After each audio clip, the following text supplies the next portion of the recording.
two brothers. I have an older brother and a younger brother, and I think it was like every few weeks or like every month, one of us would get to rent a video game from, Blockbuster, or there was this one, I forget what the hell it was called, but they had this like 555 deal that was like 5 games for $5 for 5 days, or I don't know, I don't remember, something like that. It was really cool.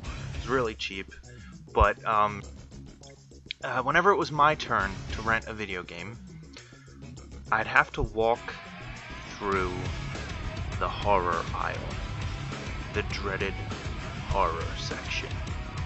I would shield my eyes and run past because just the covers alone would scare the crap out of me.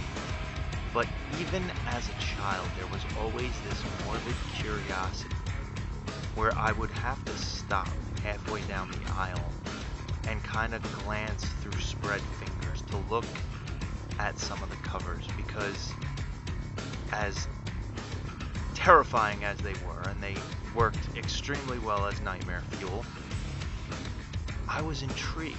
And I think it was almost like my future self kind of channeling to me, dude, no, look at the covers, man. You're gonna love this shit when you're older. It wasn't like The Shining. The cover of The Shining scared me. It was the cover of all these terrible, terrible B-horror films from the 70s and 80s, like Killer Clowns from Outer Space and stuff like that, that would just scare the crap out of me, the covers alone. I recall waking up every morning in high school, and I would shower before going to school. It'd be like 5 o'clock in the morning or something like that, something ridiculous. And while I was taking a shower, I would have the radio on, and the movie Slither was about to come out. So this had to have been 2006, meaning I was like 17 years old.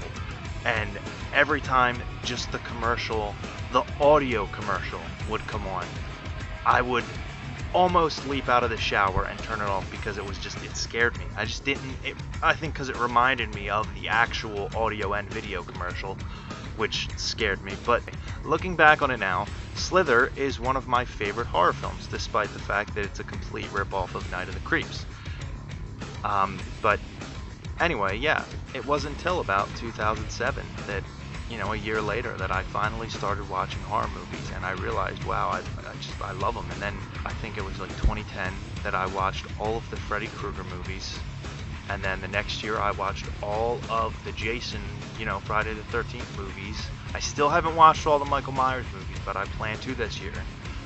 But yeah, this year I actually I've been writing down all the movies that I've watched this year alone, and I think like a good 95% of the movies I've watched in 2015 have been horror films.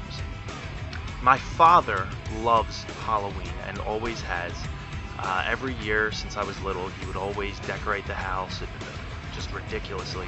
Every year he goes to Spirit Halloween and Halloween Adventure and all those Halloween stores and buys new decorations, and they're usually just these really absurd, extravagant crap that's some electronic mannequin that comes to life, some crazy shit like the witch from the Wizard of Oz, the Wicked Witch, and she like turns her head and talks and all that. And there's one there's this guy who looks like he's hooked up to, and it's like full size. I'm talking full size. It's this dude who looks like he's hooked up to the electric chair, and you press a button and his head starts like glowing and shit, and he starts screaming and shaking. It's insane. It's absolutely insane.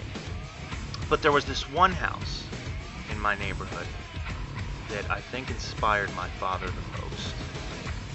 This house, they'd open their garage, they'd clear it all out, and they'd have a setup, and it was a different setup every year, but the one that comes to mind was the clown setup that they had.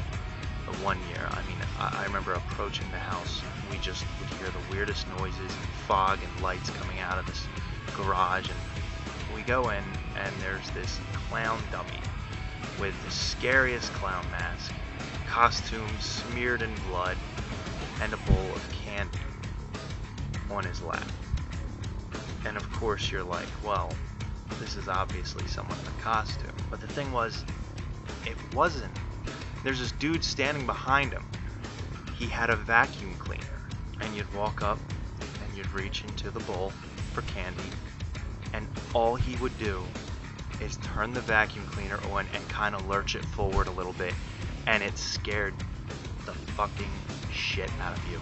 It scared the shit out of me when it happened to me. It was the atmosphere, you know, the fact that it was Halloween. Anything can scare you. And that's what I love about it. That's what I love about Halloween, is that even little things are terrifying.